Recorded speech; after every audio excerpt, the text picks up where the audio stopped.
नमस्कार, national India news के Delhi metro NCR bulletin में आपका स्वागत है। मैं आपके साथ अंजलि चौहान। आइए नजर डालते हैं आज की खास खबरों पर।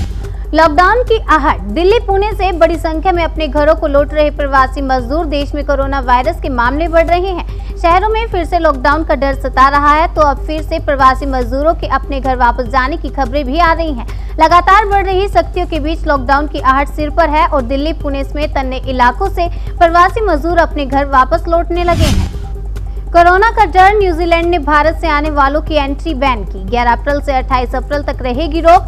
भारत में कोरोना संक्रमण के मामलों में हर दिन बढ़ोतरी देखी जा रही है। वहीं न्यूजीलैंड ने अब अपने देश में भारतीय यात्रियों के आने पर 11 अप्रैल से 28 अप्रैल तक प्रतिबंध लगा दिया है। इतना ही नहीं, न्यूजीलैंड ने अपने देश के नागरिकों के भी भारत जाने पर रोक लगा दी है। देश में कोरोना विस्फोट। 24 घंटे में पहली बार 1.25 लाख से ज्यादा केस। अब तक 9 करोड़ कोविड टीके लगे। 11 अप्रैल से वर्क प्लेस पर लगेगी वैक्सीन। अब सरकारी और प्राइवेट अस्पतालों के अलावा दफ्तरों में भी वैक्सीन लग सकेगी। इसके लिए कई तरह की गाइडलाइंस जारी की गई है। लहर बनी कहर। 24 घंटे में देश में आए 1,26,000 कोरोना केस। 684 की मौत। महाराष्ट्र दिल्ली में महासंकट। कोरोना वायरस की ताजा लहर अब कहर बनकर टूट रही है। पिछले सभी रिकॉर्ड तोड़ते हुए बुधवार को देश में 1.25 लाख से अधिक नए मामले दर्ज किए गए हैं। यूपी बोर्ड की परीक्षाओं की तारीखों का ऐलान हो गया है। 8 मई से शुरू होंगी यूपी बोर्ड की परीक्षाएं। 10वीं की परीक्षाएं 25 मई को खत्म होंगी, वहीं 12वीं की 28 मई को। आपको बता दें कि इससे पहले ये परीक्षा 24 अप्रैल से शुरू होनी थी।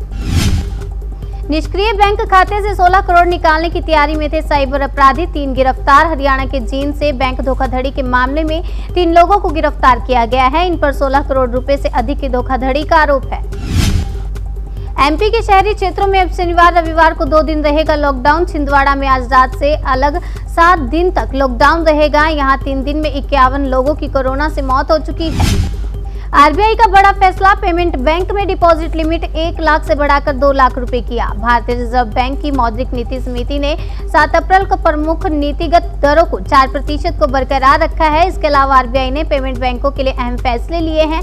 आरबीआई की मॉनेटरी पॉलिसी में बुधवार को डिजिटल पेमेंट्स बैंक को बड़ा प्रोत्साहन मिला है। केंद्रीय बैंक ने पेमेंट बैंकों के लिए डिपॉजिट लिमिट बढ़ा दी है। नॉर्थ वेस्ट दिल्ली में नया आदेश। वैक्सीन लगवाने से पहले करवानी होगी कोरोना जांच। उत्तर पश्चिमी दिल्ली की सीडीएमओ डॉक्टर मीनाक्षी हेम्ब्राम की ओर से नया आदेश जारी किया गया है, जिसमें कहा गया है कि जिले में भारी संख्या में आ रहे कोरोना संक्रमितों के मामलों को देखते हुए सभी को आदेश दिया जाता है कि डिस्पेंसरीज में आने वाले सभी मरीजों की कोरोना जाँच की जाए। यूपी में कोरोना को देखते हुए कुछ शहरों में नाइट कर्फ्यू। खुद मुख्यमंत्री योगी आदित्यनाथ कर रहे हैं निगरानी। राजधानी लखनऊ के नाइट कर्फ्यू की बात करें तो ये कर्फ्यू सिर्फ नगर निगम क्षेत्र में लगाया गया है। 8 अप्रैल रात 9 बजे से सुबह 6 बजे तक का नाइट कर्फ्यू 16 अप्रैल तक रहेगा। दिन में सुबह 6 बजे से रात 9 बजे तक कोविड प्रोटोकॉल के साथ लोग अपना काम कर सकते हैं।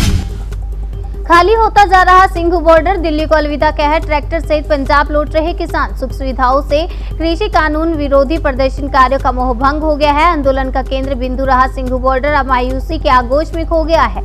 सिंघू बॉर्डर पर पसरा सन्नाटा देखकर इसका अंदाजा लगाया जा सकता है कि आंदोलन अब अपनी आखिरी सांसें गिन रहा है।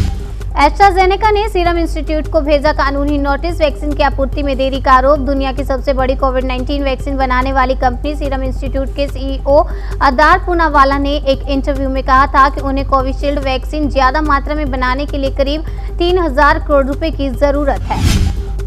22 देशों में कोरोना की तीसरी लहर की दस्तक। दुनिया में अब तक 13 करोड़ 30 लाख से ज्यादा केस। पूरी दुनिया में जिस तेजी से नए केस बढ़ रहे हैं वो डराने वाले हैं। सबसे ज्यादा चिंता की बात यह है कि वैक्सीनेशन शुरू होने के बाद इसमें फिर से बढ़ोतरी हुई है। दुनिया को सबसे ज्यादा कोरोना की दूसरी लहर ने ही नुकसान पहुंचाया है। इस फेज में सबसे ज्यादा केस तो बढ़े ही, साथ में सबसे ज्यादा मौतें भी हुई हैं। व्हाट्सएप ने लॉन्च किए वैक्सीन के स्टिकर पैक। कोविड-19 वैक्सीन के लिए करेगा जागरूक। व्हाट्सएप ऐप विश्व स्वास्थ्य संगठन के साथ मिलकर वैक्सीन फॉर ऑल नाम का स्टिकर पैक लॉन्च किया है, जिसके जरिए लोग एक दूसरे से जुड़ पाएंगे। पेटीएम का ऑफर। आईपीएल 2021 के दौरान डीटीएच के हर रिचार्ज पर मिलेगा 200 रुपए, साथ में रिवार्ड्स व डिस्काउंट वाउचर भी। देश के प्रमुख digital financial services platform Paytm ने आज आगामी क्रिकेट सीजन आईपीएल के दौरान डीटीएच रिचार्जेस पर आकर्षक कैशबैक और अन्य रिवार्ड्स की घोषणा की है। लॉकडाउन में बुक कराए टिकट का जल्द मिलेगा रिफंड। एयरलाइंस कंपनियों पर सरकार का एक्शन। कोरोना ढा रहा कहर, शवों को जलाने के लिए शमशान में जगह नहीं, रिजर्व करानी पड़ रही चिताएं। देश की राजधानी दिल्ली में कोरोना वायरस के संक्रमण से मौतों का आंकड़ा लगातार बढ़ रहा है। आलम यह है कि शमशान घाटों में डेड बॉडी को जलाने के लिए जगह कम पड़ रही है। दिल्ली के ईस्ट, नॉर्थ और साउथ एमसीडी में दर्जनों चिताएं बुक कराई हैं। भारत की शादीशुदा महिला को पाक के लड़के से हुआ प्यार, पहुंच गई बॉर्डर पार करने। पूछताछ और जांच में पता चला कि लड़की अपने साथ 60 ग्राम सोने के जेवरात अपने घर से पाकिस्तान ले जाने के लिए लेकर अपने साथ आई है।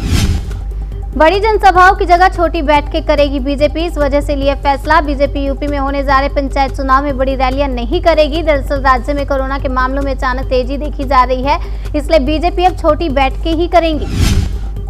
दिल्ली मेट्रो एनसीआर बुलेटिन में बस इतना ही। बाकी की तमाम खबरों के लिए बने रहिए हमारे साथ और देखते रहिए नेशनल इंडिया न्यूज।